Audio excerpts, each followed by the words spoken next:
15 апликации од исто толку граѓани на Штип од категоријата болни и изнемоштени лица поднеле документи до Општинската изборна комисија. Со тоа ќе можат на ден пред одржување на референдумот да гласаат во своите домови.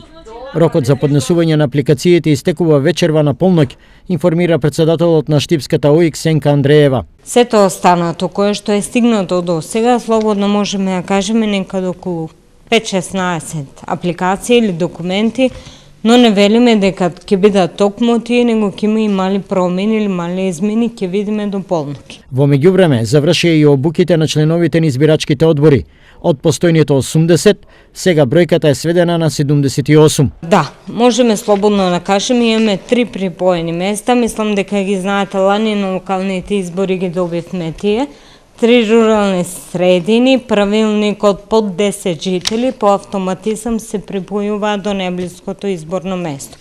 Имаме 77 мешани рурални со градски и затворот као 78 место. Во понеделник ќе има точни информации за вкупниот број на поднесени апликации за остварување на правото на глас од страна на болните изнемоштени лица во општината.